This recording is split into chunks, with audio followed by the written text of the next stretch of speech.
12해를 혈루증으로 알아온 한 여자가 있어 많은 의사에게 많은 괴로움을 받았고 가진 것도 다 허비하였으되 아무 효험이 없고 도리어 더 중하여졌던 차에 예수의 소문을 듣고 무리 가운데 끼어 뒤로 와서 그의 옷에 손을 대니 이는 내가 그의 옷에만 손을 대어도 구원을 받으리라 생각함일러라.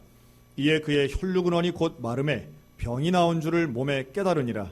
예수께서 그 능력이 자기에게서 나간 줄을 곧 스스로 아시고 무리 가운데서 돌이켜 말씀하시되 누가 내 옷에 손을 대었냐 하시니 제자들이 여짜오되 무리가 에워싸미는 것을 보시며 누가 내게 손을 대었냐 물으시나이까 하되 예수께서 이 일 행한 여자를 보려고 둘러보시니 여자가 자기에게 이루어진 일을 알고 두려워하여 떨며 와서 그 앞에 엎드려 모든 사실을 여쭈니 예수께서 이르시되 딸아 내 믿음이 너를 구원하였으니 평안히 가라. 내 병에서 놓여 건강할지어다. 오늘 본문엔 12년 동안 어렵고 힘들고 외로운 질병을 앓아온 한 여인이 등장합니다. 긴 시간이지요. 이때 당시에 평균 수명이 상당히 짧은 걸 생각하면 어른이 되어서는 거의 인생의 절반 이상을 이 병으로 고생했다라고 봐야 됩니다. 그런데 이 혈루증이라고 하는 병은 부인과 질환이면서 이제 출혈이 멈추지 않는 질병입니다. 근데 모세 율법에서는 이 피가 멈추지 않는 질병을 부정적으로 봤습니다. 여기엔 여러 가지 이유가 있지만 피를 생명의 근본으로 보는 이 구약의 시각이 있기 때문에 이 피를 멈출 수 없는 건 생명을 낭비하거나 또는 생명이 훼손된다고 보았기 때문에 이런 질병에 대해서는 하나님의 심판, 즉 그 환자의 죄 때문이라고 보는 시각이 있었습니다. 그래서 이러한 혈루증 걸린 사람들에 대해서는 저주하기도 하고 또는 사회적으로 고립을 시키기도 했습니다. 그러다 보니 질병 자체도 힘들지만 이 질병을 나으려고 하는 노력 중에도 효과 있는 게 없었고요. 그리고 사회적으로도 고립되어서 육체적, 심리적, 사회적인 고난을 다 겪을 수밖에 없었던 사람이 바로 이 혈루증 걸린 여인이었습니다. 성경도 그걸 그대로 표현합니다. 많은 의사에게 갔는데 오히려 많은 괴로움을 받았다. 그러니까 12년 동안 고쳐보려고 애를 쓴 거예요. 여러 의원들을 찾아갔는데 당시의 의료 수준으로는 고칠 수도 없는 질병이었으며 또한 의원들이 제대로 된 치료가 어려웠기 때문에 돈은 돈대로 다 쓰면서 고치지 못했던 겁니다.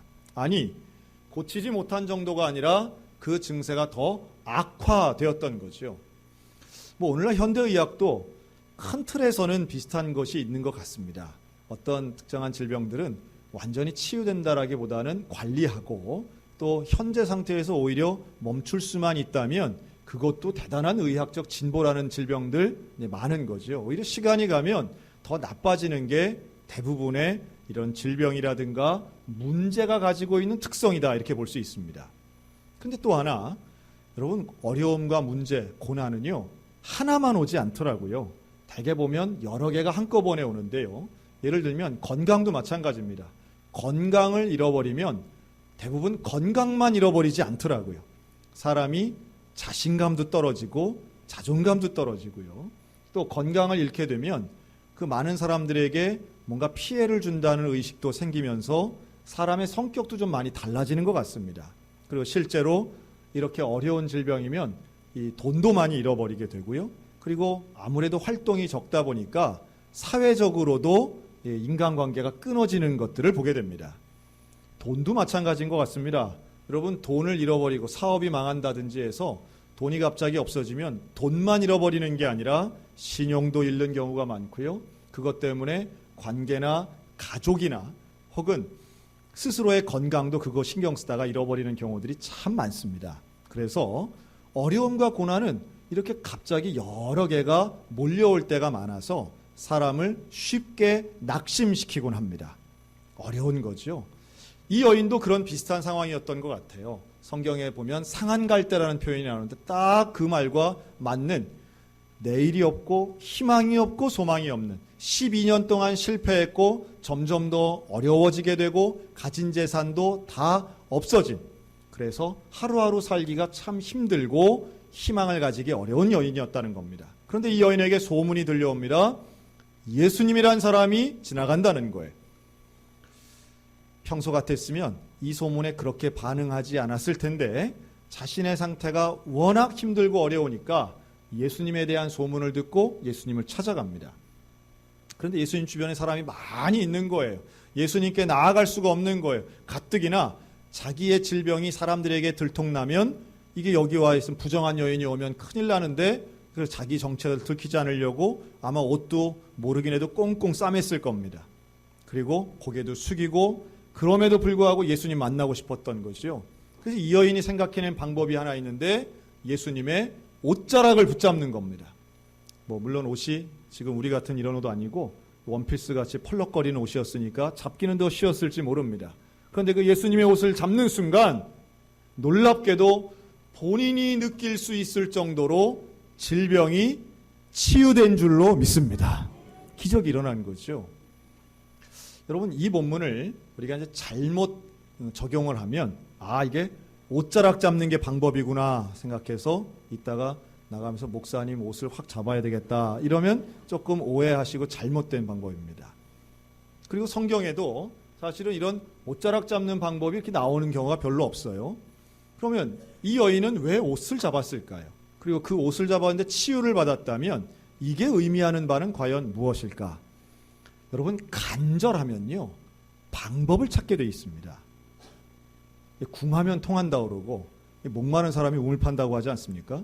뭔가 내 사정에 대해 간절함이 있는 사람은 기존의 방법이 아닌 다른 방법이라도 찾게 된다는 거예요. 여러분, 병원에 가면 의사가 환자를 만지나요? 환자가 의사를 만지나요?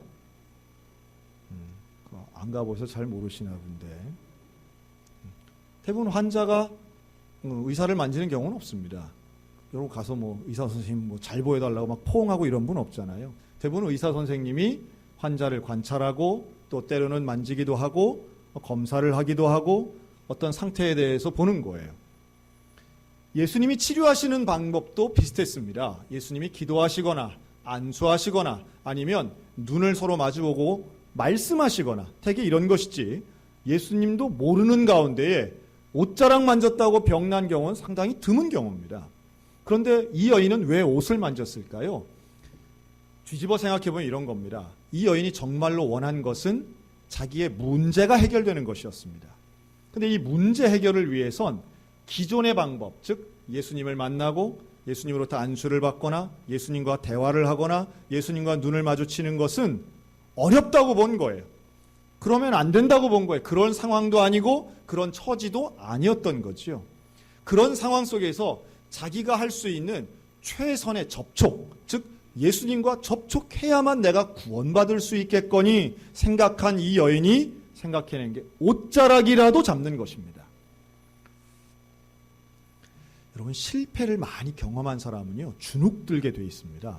그래서 남들과 같은 방법을 잘 취하질 못해요. 왜? 또 실패할까 봐. 오늘 오신 여러분들 중에도 정말 예수님의 옷자락이라도 잡고 싶은 심정 가지고 이 자리에 나오신 분이 있을 수 있다고 저는 봅니다. 왜냐하면 다른 게 안 보이니까요. 다른 것으로는 해결할 방법이 보이지 않고 다른 것으로는 지금 내 상황이 나아질 것 같지 않아서 정말 예수님의 옷자락이라도 붙잡고 싶은 무슨 지푸라기라도 잡고 싶은 그런 심정의 분들이 분명히 계실 거예요. 여러분, 우리 예수님 붙잡으시기를 권면합니다. 예수님 붙잡을 때에 그 순간에 나를 사랑하시는 그 주님의 무한하신 능력 가운데 일부가 우리의 마음과 우리의 육체를 고치시고 회복시켜 주실 줄로 믿습니다.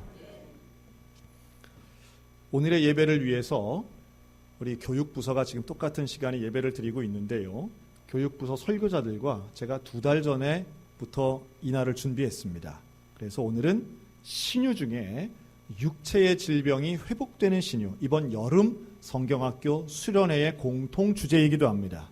하나님께서는 우리의 질병을 고쳐주시고 예수님은 우리를 건강하게 살기를 원하시는데 이 부분에 대해 오늘은 모든 교육부서의 설교자들이 본인이 경험한 신유에 대해서 나누기로 했습니다. 간혹 그런 분들을 봅니다. 목사님, 저는 지금까지 살아오면서 신유를 한 번도 경험해 본 적이 없는 것 같아요. 다른 분들은 신유를 막 경험한 것 같은데 저는 뭐 기도해서 병 나본 적이 없어요. 이런 분들이 있습니다. 그런 분들은 뭔가 착각하고 계시는 겁니다. 예를 들면 여러분 감기 몸살이 걸렸습니다. 그래서 돌아가신 할머니가 가르쳐 주신 방법대로 콩나물국에다가 고춧가루를 팍 타가지고 그거를 단숨에 들이키고 기도 열심히 하고 단숨에 들이키고 하룻밤 푹 잤더니 놀랍게도 그 다음날 몸살이 나았어요. 자, 그건 신유입니까? 아닙니까? 두 번째 질문입니다. 감기 몸살이 걸렸습니다. 병원에 가서 약을 먹고 우리 춘천에서는 제일 뛰어난 명의가 우리 저쪽 서울 아산가에 있습니다. 가서 진찰받고 약도 먹고 주사도 맞고 그리고 기도하면서 약도 먹고 했습니다. 근데 놀랍게도 그 다음날 증상이 싹 나서 열도 떨어지고 목도 안 아파요. 자, 이건 신유입니까? 아닙니까? 자, 여기에 대해 약도 또 진료도 효과가 있고 이 모든 것을 이루게 하시는 분이 하나님이라고 믿는 순간 우리에게는 이미 신유의 역사가 임한 줄로 믿습니다. 여러분, 약이라고 다 통하는 거 아닙니다. 콩나물국 먹는다고 다 낫는 게 아니에요. 잠 많이 잔다고 다 낫는 게 아니에요. 그렇기 때문에 신유는 간절하고 겸손한 사람이 경험하는 것입니다. 이 모든 것이 하나님께서 이루어 주신 것이라고 하는 믿음이 있는 사람, 또 생사화복이 또 우리의 건강과 질병이 하나님의 손에 달려있다고 믿는 사람에게 임하는 은혜이지, 이걸 가지고 불신하고 믿지 않고 의지하지 않으면 신유는 드러날 수 없다라고 하는 겁니다. 그래서 오늘 이제 우리 전도사님들도 본인들의 이야기를 하고 저도 제 이야기를 오늘 합니다. 좀 양해를 해주시기 바라요. 제가 중학교 2학년 때 학교에서 친구들과 씨름을 했습니다. 복도에서 한번 말씀드린 것 같은데 씨름을 했어요. 뭐 쉬는 시간, 점심시간에 그때는 그게 또 유행이었습니다. 80년대. 그래서 씨름을 하던 중에 지금도 기억이 납니다. 이 다리를 걸어서 상대방을 넘어뜨리면서 둘이 같이 넘어지는데 제 다리에서 딱 소리가 나는 거예요. 저에겐 들리는 소리였습니다. 딱 소리가 나는 거예요. 그리고 그대로 바닥에 눕게 됩니다. 뭐 지금 같았으면 앰뷸런스를 불렀겠는데 그때 선생님은 왜 그 군대에서 쓰는 들것 있지 않습니까? 들것에다가 저를 눕히고 반 아이들 6명을 동원해서 그걸 들고 직접 병원까지 갔습니다. 지금도 기억나는 게 누워가지고 이 운동장을 가로지르면서 보았던 하늘이 기억이 납니다. 저를 막 걱정해주던 친구들이 막 뛰어가면서 저는 뭐 다리는 부러졌지만 다른 데 멀쩡하니까요. 처음에는 걱정을 하더니 숨소리가 거칠어지더니 친구들이 막 욕을 하더라고요. 그래서 제가 처음에는 아프다고 하다가 그 다음에 미안하다고 하면서 병원에 갔던 기억도 납니다. 그리고 병원에 가서 가장 가까이에 있는 정형외과에 가서 이제 엑스레이를 찍는데요. 그때는 이제 부모님들이 오신 거죠. 그리고 제 다리에 엑스레이를 사진을 봤습니다. 보니까 다리에는 크고 굵은 뼈가 하나 있고 그리고 가는 뼈 2개가 있습니다. 그런데 처음 보고 잘 모르는 제가 봐도 야, 이건 좀 사진이 이상하다 싶을 정도로 뼈가 조각조각 나 있는 거예요. 그래서 뼈가 마치 이렇게 칼로 자른 것 같이 틈이 벌어지고 9조각이 이렇게 나 있는 겁니다. 그래서 제가 봐도 야, 이건 좀 심각해 보인다, 그런 생각을 했습니다. 그리고 의사 선생님이 말합니다. 이것은 수술을 해야 됩니다. 어떤 수술이냐면 뼈하고 뼈끼리 이렇게 붙이는 수술인데요. 볼트와 너트의 원리를 가지고 이 뼈를 부러진 부분들을 이어야 됩니다. 이런 얘기를 해요. 그러니 처음엔 째야 되고 그리고 몇 달 있다가 다시 잘 붙으면 그걸 빼는 수술을 또 해야 된다는 거예요. 그런데 그때 당시 제가 말씀드리죠. 이 시련과 어려움은 한꺼번에 온다는 말처럼 그때 당시 저희 집안의 분위기가 어땠냐 하면 저희 아버님께서 사업을 하시다가 그래서 천호동에 살다가 잠실에 살다가 강남구 대치동에 살 때입니다. 그런데 그곳에서 잘 살다가 말 그대로 사업이 다 이제 부도가 나서 망한 거예요. 그래서 아버지가 직장이 없었던 때입니다. 회사가 다 문을 닫은 거죠. 참 어려웠던 때고 경제적으로 힘들 때에 큰아들이 크게 다친 거예요. 근데 그때 아버지께서 이런 말씀을 합니다. 우리는 예수 믿는 사람들이기 때문에 수술 안 해도 됩니다. 기도하면 낫습니다. 그러시는 거예요. 제가 봐도 저 수술 해야 될 것 같은데 하는 생각인데 기도하면 낫는다는 거예요. 그래서 1박 2일만 입원하고 그 다음날 앰뷸런스를 타고 저는 집으로 갔습니다. 그래서 그날부터 깁스라고 그러죠. 깁스를 엉덩이까지 크게 하고 움직이지 못하도록 고정한 상태로 저는 다리를 이불 위에 올려놓고 누워서 이제 환자 생활을 합니다. 매일 아침마다 온 가족이 모여서 그 다친 다리에 손을 얹고 기도했습니다. 하나님 고쳐주세요. 뼈가 잘 붙게 해주세요. 저녁에도 모여서 기도합니다. 뼈가 잘 붙게 해주세요. 저는 그 부러진 다리에 열이 나가지고 얼마나 뜨겁고 아프고 해서 잠도 잘 못 자던 시간이 이제 지나갑니다. 그 자리에서 누워 있으면서 뭐 대소변 받아내는 건 물론이고 제가 2달 가까이를 꼬박 누워 있었습니다. 이불이 썩을 정도였습니다. 그리고 제 친구, 저와 씨름을 했던 그 친구는 졸지에 가해자가 돼가지고 학교가 끝나면 저희 집에 와서 그날 배운 것을 저에게 전달을 해줬어요. 저보다 이렇게 공부 잘하는 친구가 아니었는데 어쨌든 자기 나름대로는 본인 때문에 이렇게 됐다는 생각을 가지고 어린 나이였으니까요. 그렇게 해서 공부했던 기억도 납니다. 그리고 2달이 지났습니다. 학교는 만 44일을 결석했고요. 공휴일과 주일을 제외하고 거의 2달 동안 꼬박 누워 있었습니다. 그리고 처음으로 이제 자리에서 처음으로 일어나던 날이 기억이 나는데 그동안 제가 좀 키가 큰 것 같더라고요. 그래서 일어나는데 방바닥이 그렇게 멀리 보이고 아주 어질어질한 걸리버 여행기에 나오는 사람처럼 일어나서 처음으로 일어남의 감격을 누렸습니다.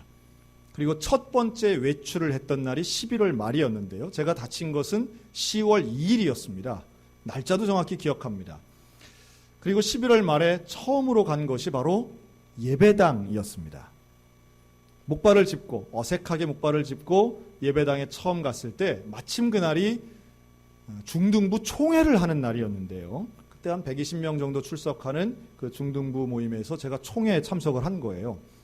저는 부모님이 교회를 다니시는 것도 아니고 제가 그 교회를 오래 다닌 것도 아닌데 아마도 또래 친구들 눈에는 목발 짚고 온 게 신기해도 보이고 불쌍해도 보였던 것 같습니다.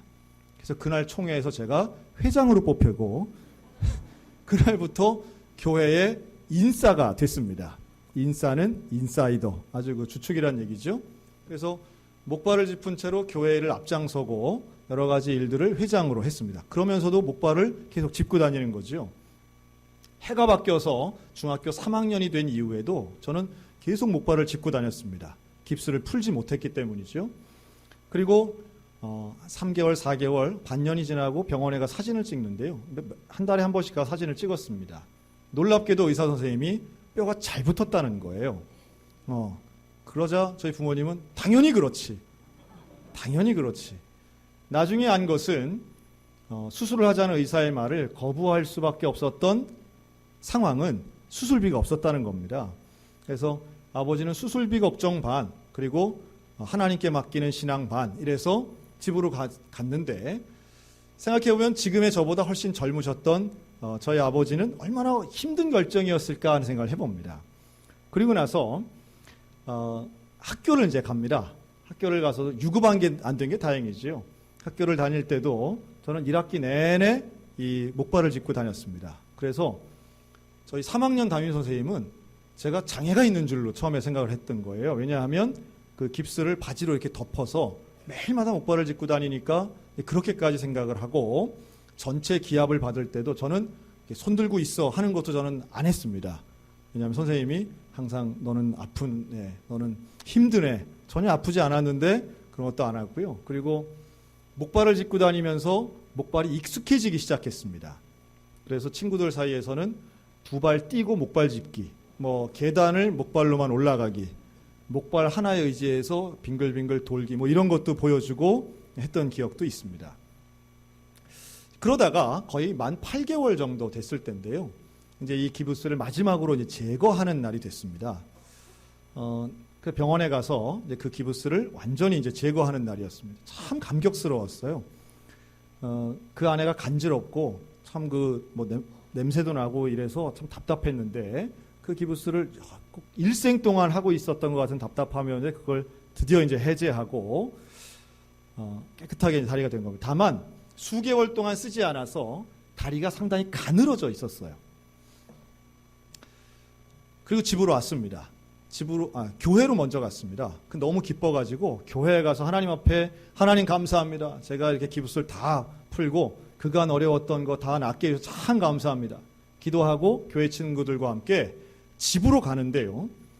너무 신나가지고 제가 목발을 짚은 상태에서 신난다 막 하다가 갑자기 목발이 부러지는 거예요. 목발이 부러지면서 제가 약한 다리를 디디면서 다시 부러지게 됩니다. 그게 하루 만에 일어난 일입니다. 조금 반응을 보이시네요. 감사합니다. 제가 이간증은 사실 어릴 때도 했었는데요. 하면서 좀 과장되지 않게 하려고 애는 쓰지만 반응을 이렇게 보여주시면 제가 신나서 더 할 수 있습니다. 그래서 어쨌든 꼼짝없이 쓰러져가지고 이제 택시를 불러서 이제 병원을 가게 됩니다. 그 과정에서 길에서 앉아가지고 하늘을 향해 기도합니다. 하나님, 순간적으로 저는 알았습니다. 다리가 또 다쳤구나 하는 걸 알게 됐어요. 그래서 하나님, 이게 뭡니까? 고쳐주시고 다 해결됐다고 생각한 날 이러시면 안 되는 거 아닙니까? 하고 기도했습니다. 여러분, 그때 중학교 3학년이었습니다. 15살밖에 안 된 나이였어요. 그런데 그리고 이제 병원에 간 거죠. 부모님들 다시 오셨습니다. 근데 그때 의사 선생님이 뭐라고 하느냐면 웬만하면 한 번 부러진 자리는 다시 부러지지 않는다는 거죠. 그런데 참 다행으로 부러졌던 곳, 무릎과 발목 사이 정강이 쪽이 아니고 발목이 금이 갔다는 거예요. 근데 그 말이 저는 다른 말 안 들리고 다행이란 말이 귀에 들리더라고요. 그래서 다시 기부스를 했습니다. 그래서 전다리에 다시 기부스를 하고 그 주에 교회를 가서 그래도 다친 데 또 안 다치고 발목 다치게 해주셔서 감사합니다 하고 감사 헌금을 드렸습니다. 그리고 꼬박 2달 동안 또 짚고 다녔습니다. 자, 그리고 이제 마지막으로 2달 후에 이걸 다시 풀었어요. 풀었더니 다리가 가늘어졌는데 제 손목만큼 가늘어졌더라고요. 의사가 말합니다. 이 다리는 물리치료 받아야 됩니다. 물리치료를 받아야 정상적으로 거둘 수 있습니다. 물리치료비는 참고로 수술비보다 더 비싸더라고요. 또 아버지 말씀합니다. 우리는 기도로 낫게 할 겁니다. 뼈를 붙여주신 하나님이 물리치료도 필요 없도록 하실 거라고. 그리고선 그해 여름 저희 가족은 휴가철에 남들은 해수욕장 가는데 저희 아버지는 저희 형제를 차에 태우고 전국에 있는 기도원을 다니시기 시작합니다. 그때 참 기도원 많이 다녔던 것 같아요. 그래서 오산리도 가고요. 삼각산도 가고요. 태백산, 한월산, 우리 철원에 있는 대한수도원도 왔었고요. 그리고 그렇게 다니다 보니 용문산도 가고 할렐루야 기도원까지 갔습니다. 다니다 보니 나중에 돌이켜보니까 이단도 가고 정통도 가고 이상한 데도 많이 갔더라고요. 금식기도원도 가고 치유기도원도 가고 방언기도원도 가고 여자분들 기도원도 가고 막 이랬던 것 같아요. 근데 참 간절하니까 그때 저희 부모님은 바로 그 옷자락 잡는 심정이 아니었을까 생각이 들고요.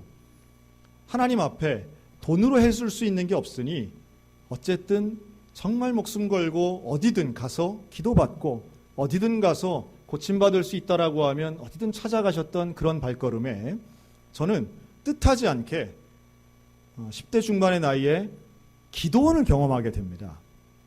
그때 봤던 거, 그때 경험했던 거는 지금 와서는 참 그런 게 다 있었네 하고 참 특별한 것들을 많이 봤던 것 같아요. 그래서 5살짜리 예언하는 소녀도 봤고요. 기도하면서 무슨 몸이 뜨는다는 것도 봤고요. 근데 그런 신비로운 체험들 아마도 저에 대해서 지난 한 4년간 보시면서 우리 목사님은 은사나 기적이나 이런 거보다는 성경 공부, 제자 훈련 이런 거 더 좋아하시는 그런 분일 거야 라고 혹시 생각하시는 분들이 계실지 모르겠는데 저는 워낙 어릴 때 그런 것을 경험하고요. 그래서 그런 기도원을 많이 다니다 보니까 저도 좀 그런 걸 좀 배워가지고 교회 와서 당시 제가 다녔던 교회는 강남에 있는 규모 있는 교회다 보니 목사님부터 그런 기도원을 좀 경원시했습니다. 그래서 기도원 다니는 거에 대해서 그때 80년대에도 별로 안 좋아하셨는데 저희 식구들은 그렇게 다녔던 것 같아요. 그리고선 교회 와서 잘 기도를 싱겁게 하는, 당시에 제 눈으로 볼 때는 기도를 싱겁게 하는 제 또래의 친구들에게 제가 안수기도를 막 해줬습니다. 그래서 수련회 가서 저녁 집회가 끝나면 그 뭐 텐트도 치고 하면 제 방으로 이렇게 모여가지고 제가 막 기도해주고 그러면 몇 명은 막 방언도 하고 막 이래서 막 철없이 막 했던 것 같아요. 그래서 그런 것이 되게 잘못된 행동인데 잘못된 거는 곧 이제 알게 돼서 이제 고치게 됐죠. 나중에는 이게 기도원들이 참 이단이 많았구나라는 생각이 드는 게 되짚어보서 생각하는 겁니다. 예를 들면 그때 이제 원장님들이 되게 나오시잖아요. 그러면 기도원 원장님들이 이렇게 흰색을 좋아하시는지는 모르겠는데 흰색 옷을 잘 입고 뭐 화관도 쓰시고 뭐 부채도 드시고 뭐 이런 분들이 많이 이제 강단에 올라오십니다.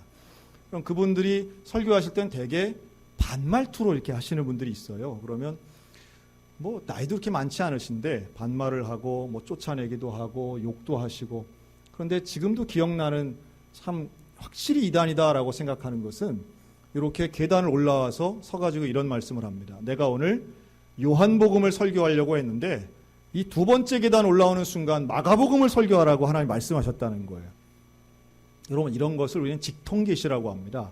나만 듣고 나만 알고 나만 본다는 거죠. 여러분, 이것은 거의 100% 이단에 가깝습니다. 이단입니다.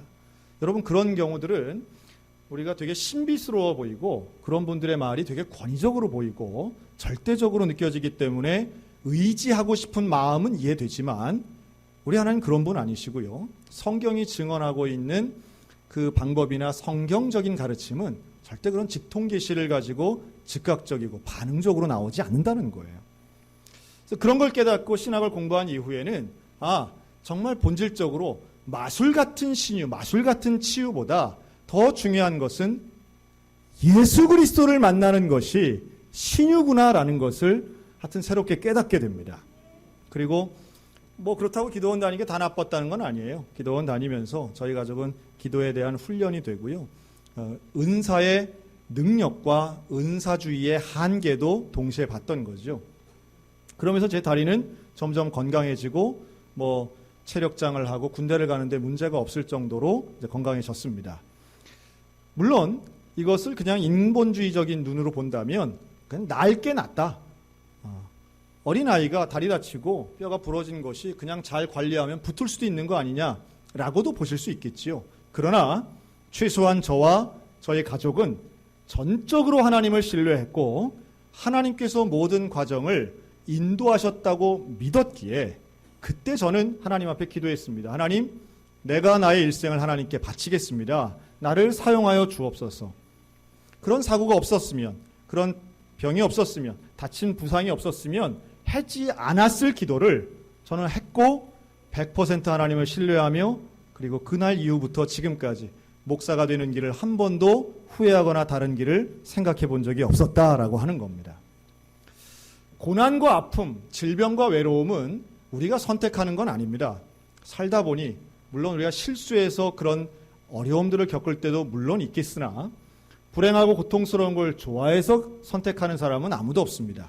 다만 그러한 고통의 기간, 혈루증이 되었건 중풍병이 되었건 질병을 통하여 우리가 누릴 수 있는 최고의 축복은 병이 낫는 것이 아니라 질병 때문에 예수님을 만나는 것이 최고의 복인 줄로 믿습니다. 그 예수님을 만나는 것이 신유의 시작인 거예요. 예수님을 만나기 위해 찾아온 이 혈루증 여인은 용기를 냈던 것이요. 예수님 앞에 나오는 거예요. 그리고 그녀는 옷자락을 잡는 실행을 합니다. 아마도 이 시간 이 자리에 나오신 분들, 예배를 드리기 위해 이 자리에 나온 자체가 옷자락을 잡는 간절한 심정으로 이 자리에 나오신 분들도 여럿 되실 거라 생각합니다. 예수님의 옷자락 놓지 마시고 붙잡으시기를 권면합니다. 예수님 붙잡으시기 바랍니다. 내일부터 우리 수련회가 시작이 됩니다. 이제 앞으로 3주간 하루도 빠지지 않고 수련회가 있습니다. 그런데 수련회를 하는 것도 성경학교를 하는 것도 역시 마찬가지예요. 예수님 붙잡으려고 가는 거예요. 예수님 만나려고 가는 거예요. 그러면 예수님을 만나는 순간, 정말로 예수님 붙잡는 그 순간 문제는 더 이상 문제가 아니게 될 줄로 믿습니다. 그 순간에 예수님의 능력이 우리 가운데 임하는 것이고, 우리의 고통 때문에 찾아왔지만, 어려움 때문에 찾아왔지만 예수님 때문에 우리는 구원과 평안을 누리게 될 줄로 믿습니다. 무당도 병을 고칠 때가 있어요. 귀신도 병 고쳐줄 때가 있어요. 그런데 무당이나 귀신이나 그런 기적과 예수님의 신유가 무엇이 다른가? 예수님이 이렇게 말씀합니다. 내 믿음이 너를 구원하였으니. 여러분, 예수님의 신유는 병만 고치는 게 아니라 영혼을 구원하는, 병 고침보다 훨씬 더 큰 하나님의 은혜를 포함하고 있는 줄로 믿습니다. 그 신유를 우리는 사모하는 거예요. 예수님 앞에 나온 이유가 바로 여기에 있습니다.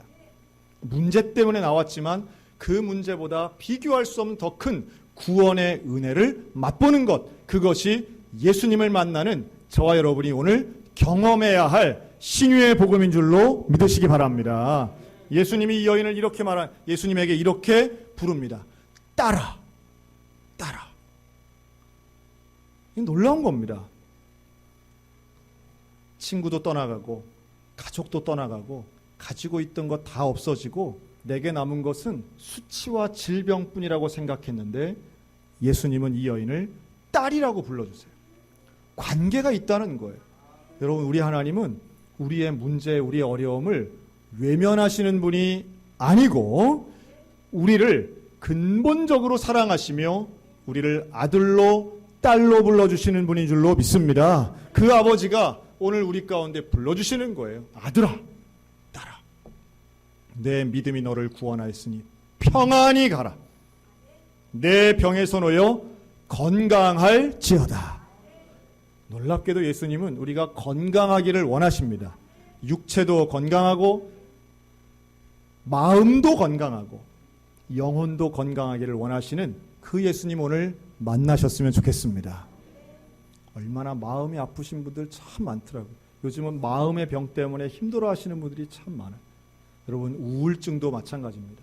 이 병이라고 하는 건 누구에게나 걸릴 수 있고 언제나 걸릴 수 있습니다. 중요한 건 그 병 자체가 중요한 게 아니라 그 병을 통해서 우리는 무엇을 깨닫고 어디를 지향하여 가느냐인데, 여러분, 고통과 질병과 억울함, 그것에 지지 마시고 오히려 예수님께 나아가는 간절함의 기회로 삼으시기 바랍니다. 그러면 그 예수님의 옷자락을 잡는 순간 예수님의 평안의 말씀, 병에서 놓여지는 자유의 말씀, 놀라운 구원의 메시지, 그리고 근본적으로 예수님과 동행하는 진짜 건강한 삶을 누리게 될 줄로 믿습니다. 우리 소양교회 모두가 건강하여 우리 하나님 앞에 신유의 복음을 경험하는 주의 자녀들 다 되시기를 주님의 이름으로 축원합니다.